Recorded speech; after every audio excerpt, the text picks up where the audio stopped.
All right, we're back, and this week we're going to talk about trees and bushes and what we need to do this fall to make sure that they make it through the winter. And we got our buddy Mike Nowak coming back again for that. So stay tuned right after this. Here I come to save the day. The Mighty House crew is on the job. This is Mighty House. All right, we're back. We're going to talk about trees and bushes and what you need to do this fall to make sure they make it through the winter. And before you do that, make sure you hit that subscribe button, click on the bell, and leave us a note below because we'll get to those answers and get you squared away there. So, in the meantime, let's bring Mike back right in here somewhere. Ding! There he is. There he is. Hey, Mike. We must be getting near Halloween. It's the scary guy in the house. Yeah, that's right. That's good. So thanks for joining us again this week, 2 weeks in a row. I mean, this is big. We got you back again, so this is very special. Very special. I don't know how I rate 2 weeks in a row, although I love this at the beginning of the show when you're doing the introductions and Rich just leaves you out to dry when you're trying to make him work. He just smiles and he says, I'm glad I don't have to do that. Yeah, no, I think they turned my mic off. I'm not sure.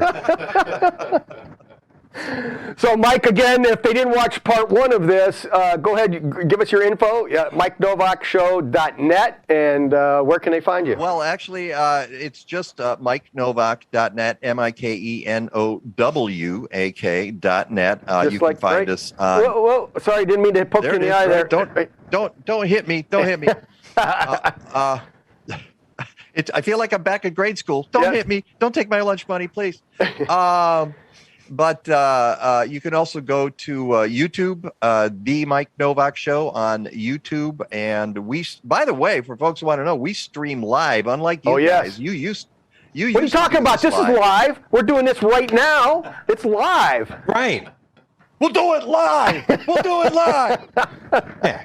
I don't know. I think he's insinuating we're now Memorex. Yeah, I know. I don't get that, man. Well, that's what I like about Sunday mornings. We are 9 a.m. to 11 a.m. Central Time. So, Rich, you will wake up and miss half the show probably. Yeah. Actually, no, because it would be the other way. Yeah. Anyway. Yeah.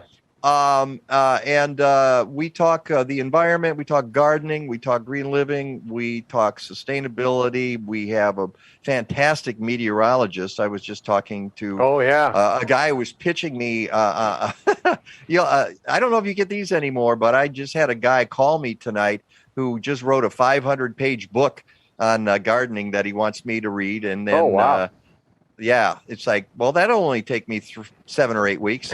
I have a guy that's really concerned about me. He called me 3 times this week about my car's warranty. So one of your sponsors is Bartlett Tree. Is that Bartlett Tree Care? What's the name of that Bartlett sponsor? Tree Experts. Bartlett Tree Experts. Go to Bartlett.com. That's all you need to know. Okay. Great sponsor of our show. It just shows you that even on the inner tubes, you can get people to sponsor you if they're if you're doing the right thing, I guess. I must be, because they're wonderful sponsor. So let's talk. And that's a good place to start, though, about tree care, because my feeling is that folks want to get away with. Oh my gosh, I took photos a couple of years ago, which I show sometimes in my presentations to various groups. This guy was on a ladder, which was connected to another ladder on the roof of his garage, and he was pruning a tree. And I thought, okay, what's wrong with this picture? Everything's wrong with this picture. You mean his tree didn't need to be trimmed?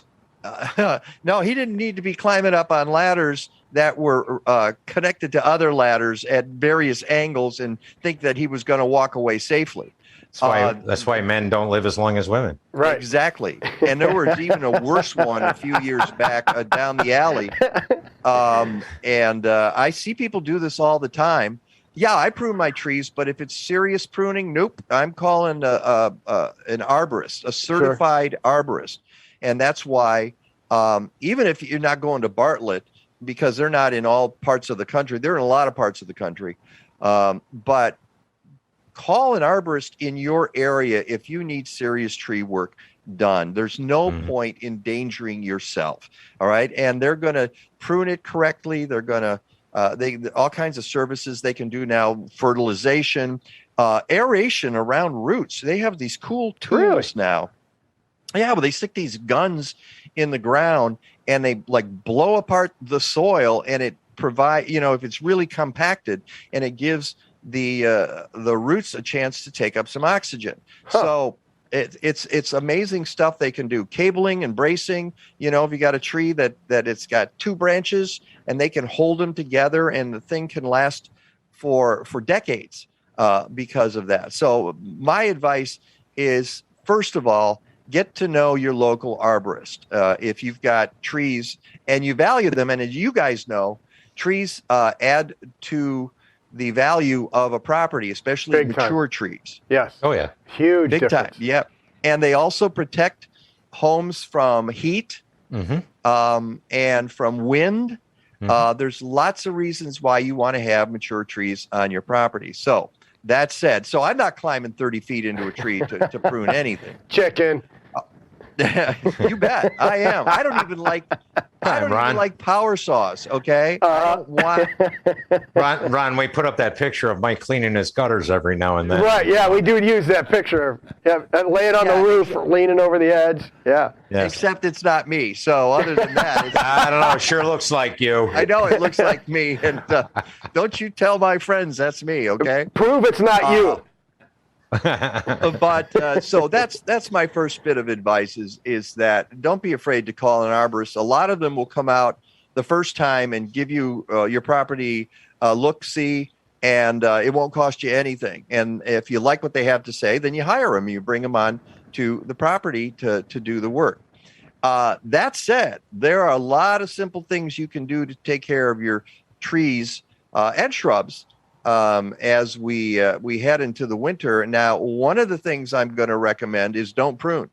Really? This is the wrong time of year to prune, because what it's going to do is it's going to spur growth. And if you spur growth and then it gets hit with cold weather, that growth is not going to survive.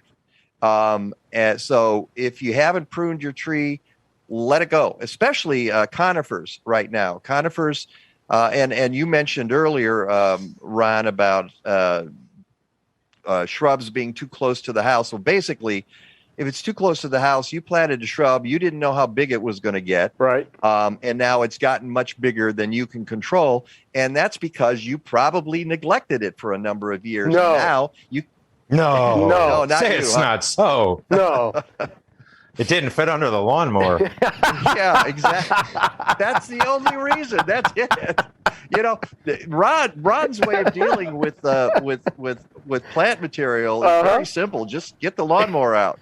Say, But if you've got a juniper that's 10 feet tall, you're not going to be able to mow that sucker down. Yeah. So what you need to do is, first of all, when you buy a shrub, go online. It's so easy now in the 21st century to figure out what the mature size of that plant is going to be. In the old days, you had to get a book. Oh, no, a book. I have to read a book.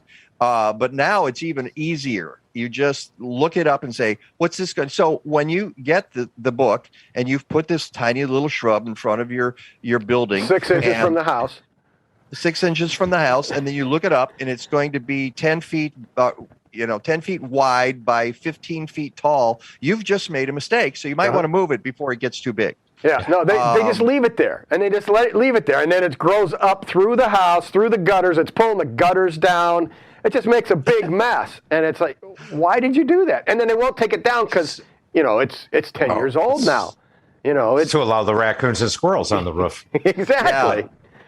So One of the problems with most of the stuff we read is that it'll tell you a mature size, but it doesn't say matures usually 10 years, 5 years, 15 years, 100 years. So in other words, because my biggest complaint is trees under power lines. Mm-hmm. Yeah. Because I love trees, don't get me wrong, but these damn villages require you to put them in the parkway. And then we have to have a native species. Sure. Which gets 50 feet tall, and I got lines at 30. So, of course, we get the company, they come out and they trim all the trees to look like wonderful V's. Mm-hmm. Or they put holes in them. You've seen them pruning around so the power line can go through the hole. And that's where there's got to be a balance, right? I mean, I need to know how soon I'm going to end up having a problem like that. It is a problem. It's a terrible problem when you have power lines in front. I think someday anthropologists will look back at this era and say, these were the dark ages. Look at that. They used wires, and they had these wires, and they mutilated their trees just so that they could accommodate the wires there. How barbaric was that? Mm-hmm. Yeah, just move the tree to the other side of the sidewalk. Be done with it. You know, why put it right underneath the wires? You know where it's going to happen. Well, then it's not a parkway tree. Well, No, it brings it's not. you to what you need to think about when you're planting a tree. Obviously, right plant in the right place. Is it a tree that likes water? Is it a tree that can accept dry conditions? Is it a tree that is an understory tree and actually needs some shade above it? Is it a tree that wants a lot of sun? There are all kinds of different trees. And the other thing you need to think of is look up and look down. As you guys know, digging a hole in the ground can have consequences if you're running into lines and pipes and whatever might be there below the surface. But you also, as Rich alluded to, you got to look up. You got to see where the power lines are. And that's where knowing the mature size of a tree is going to come in handy, because you will know that even if you're 10 feet away from that power line that's over there, that tree will probably reach it if it's going to be a big mature tree in your yard. So these are things to think about. And it's a shame we have power lines everywhere. If you're in the big city like I am, and I am on a little tiny lot, and the power line goes out to the alley and it cuts right across the yard. And then there are the cable lines, which I don't worry about as much because there's not, thousands of volts of electricity going through them, but they're also a problem. I had a cable guy come out. Oh, you'll appreciate this. We were having issues with the cable line. He comes out and he said, I can take care of that. And so I said, okay. So he goes out back, and I happen to wander out back, maybe to take the garbage out or something. And he has hacked off a couple of branches of my crabapple tree. I went, what the heck are you doing? He said, well, I had to get the wires here. I said, don't you ever do that again without talking to the homeowner, okay? And I could probably have had his job, but he was a kid, and I just said... He thought he was doing you a favor.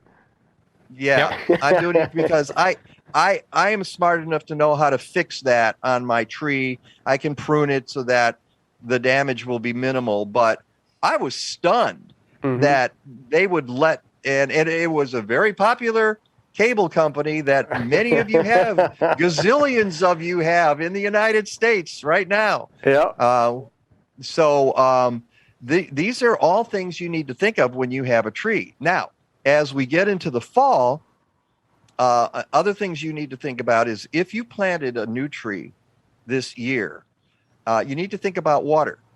And what happens is as the temperatures get cooler, a lot of folks forget that trees still need water. They don't care that the temperatures are cooler. It's the same as if you went for 3 weeks without a drink of water.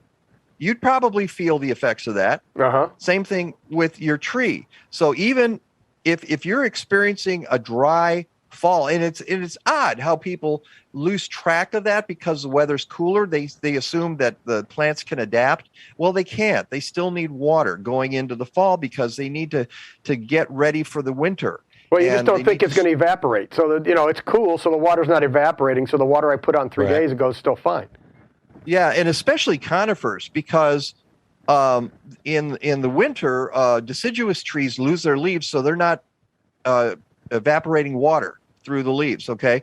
But a conifer, you get a warm day, it's transpiring, the water's leaving that tree, and then it gets cold, and it's locked in, and it doesn't have water in its root system, and it's going to suffer, and you're going to see brown leaves. So I always tell people, if you've had warm weather all fall, and you get to Thanksgiving, while the turkey's in the oven, go take the drip hose out and put it under some of those trees, especially if they're conifers or if they're younger trees. And by a younger tree or a new tree, I mean you planted in the last 3 years. A lot of people consider a tree planted 3 years ago to be a new tree. and you're still, because it had a tiny root ball when you put it in the ground that needs, it can't, like the mature trees, the roots go out way beyond the drip line of a tree and they can gather water.